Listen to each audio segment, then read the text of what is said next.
This is going to be another high resolution one. My goodness. Hope you guys can see this well. Let me make sure I'm holding this correctly. Well, whatever. Let's get on with this. In any case, so what do I want to speak about today? Oh, story time. Story time. So I think this experience kind of explains. Now that I think about it, it doesn't really explain what my topic is, but I don't know, it's a story. And I want to tell you guys, so I'm going to share anyway. So, not too long ago, maybe at the beginning of this year, I have a car, but I decided I wanted to go to the club. Hey, have some fun. I don't go anymore. Um, this is not, maybe this is one of the reasons why. This isn't the main reason. It's not my thing to do ever since I had my spiritual experience. This is not what I want to do. In any case, I'm looking down because the contrast is really harsh, and I'm trying to make sure. I'm just going to look in the viewfinder, and let's move on from here. So in any case, I went to the club, had a mediocre time. I came back on the bus. It's the bus from downtown into like the county city line. So I'm coming back on the bus, and I hear this commotion in the back. All of a sudden, the bus is driving. I'm just sitting there at the front. This commotion's in the back, and this lady comes up to the front. Caucasian lady. She looks, distraught, and she's sitting at the front, and the people in the back are causing a ruckus, and I'm like, what in the world is going on? We're getting closer to the time where I'm supposed to be getting off the bus, and I'm just out of curiosity because I'm listening to my music. My battery's about to die and everything. And I just asked the closest old person next to me, this old guy, Cross, like, what's going on? He's like, this lady, they're in the back saying she was being racist and whatnot. And I'm like, what in the world is going on? So, oh, you know what, guys? I just remember there's an ending part of the story, and it does tie into my topic. So let's continue. So these people, like, as it gets closer to my stop, they come up to the front, a lot of them. They come up to the front like they're going to take her down, like they're going to do some damage. And I'm like, wait. I get between them, like I get up because I'm curious and nosy. But at the same time, I'm like, wait a minute, hold on. If somebody's being attacked, that's not going to happen on my watch. I don't deal with that. I don't deal in that. So I basically put my body between them, like facing them, holding onto one of the bars, and then she was just sitting over there crying and whatnot. And I just kept asking them, what did she say? What did she say? They couldn't tell me. They're like, you had to be there. You would have had to be there. I'm like, what did she say? That they couldn't tell me. You had to be there. Like, why are you in our way? Blah, blah. Like, they really wanted to get to her. It was men. It was women. They was all black. And I said, no. I said, bus driver, call the police. And I'm laughing, but at the time, I had a little something earlier to drink at the club. No, I actually went to a karaoke session before, and I shared a drink with somebody else, some person I barely knew. Case in point, I did have a little something, but it had worn off by that time, so I was still slightly under the influence of something, but not to the degree that I couldn't form words, and I was aware, and I was functioning.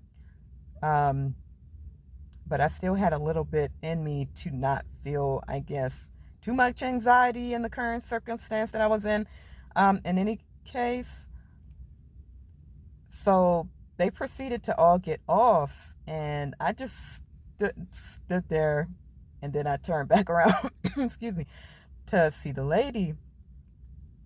And she was just like, thank you, like so grateful and stuff. And I said, bus driver, can you call the police for her?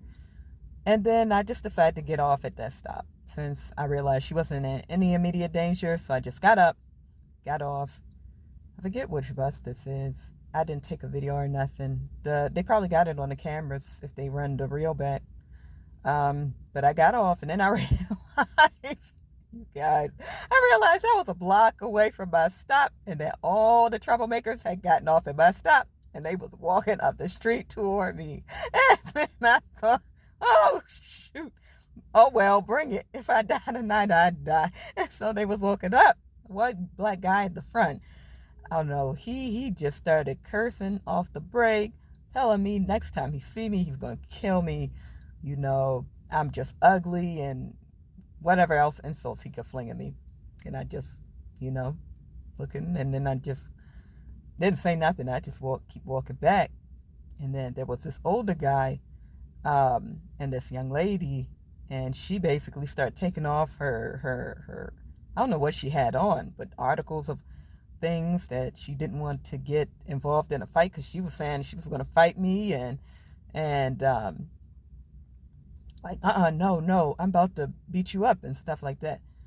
And this old guy, he was trying to hold her back. He wasn't that old, but he was like one of those old guys who still dress in young clothes that be hanging around young people in the groups and stuff like that.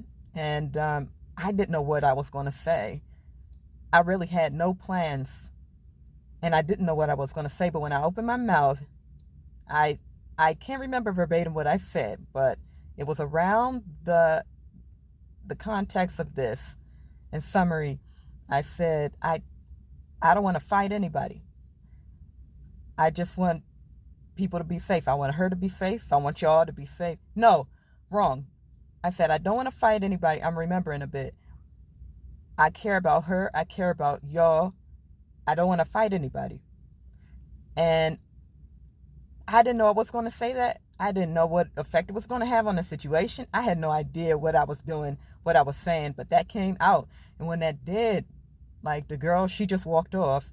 And the guy, he just started saying some stuff about, oh, black sister, this and that. We just had such a hard time since slavery times. And I'm just like, and then we all part ways. And that happened around 1 to 2 a.m. at night, so I don't do those things anymore, going out and coming back home late. I got a car, so what's the point? Um, but I remember I didn't know what I was going to say. I didn't know how it was going to turn out. I was looking pretty cute that night with my little skirt, my little outfit, my little hair done. It was done in braids. My my point in saying that is that I could have died. I could have got beat up by this horde of people. But I said that, and I didn't blame anybody. But I also said I didn't. I want everybody to be okay. Basically, I want to cause no harm. I just want everybody to be all right. And that, I don't know where it came from, but it probably saved me, and I was able to still stand up for, you're not going to beat somebody in front of me and nobody's going to lose their life in front of me type of situation. So even though I was a little bit under influence, but still enough to be afraid and shaken by the whole thing and remember it to this day.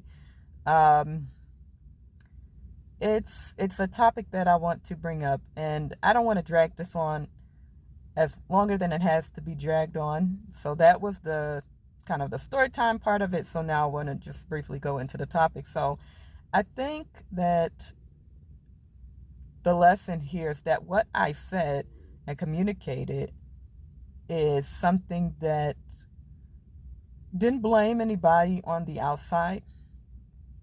I didn't place blame on my surroundings, the people in my surroundings. What I did is I expressed the concern, that I had, the caring that I had, the love that I had for everyone involved. And I guess that's pretty much it. Um, I think when you speak in those terms, when you don't blame as much as you want to, as much as you may see obvious things wrong and you want to lay blame to everything around you, it's really, as I said, it's really a reflection of your current state of mind. And I don't know why, but I wanted that experience.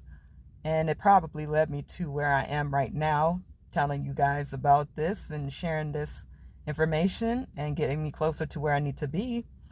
And You you definitely, I'm a big believer in taking responsibility for your life and your actions, your mental state, your mind, your thoughts, your emotions, and your connection to spirit. I'm a big believer in that. I believe that when you do that, you take responsibility for things. That's movement in the right direction. And that's something that's rare in this world. And I think that if people move to that state of mind, that state of being, then things can only get better for them. Things can only get better. Not only for them, but for people around them. So I just wanted to share this with you guys. And hopefully this story, even if it's not relatable, if it is, it helps you to put things into perspective if you were having trouble with taking responsibility for your life. And if you were having trouble with blaming situations outside of yourself for your circumstance currently, maybe it'll help you stay centered and stay guided toward doing what's best for yourself and everyone else around you. So that's in summary. If you like this video, give me a like and subscribe and hit the notification bell for more. If you have any topics you want to see, then let me know. I might make a video for you. And as always, love you guys. Thank you so much for watching. See you on the next one. Bye-bye.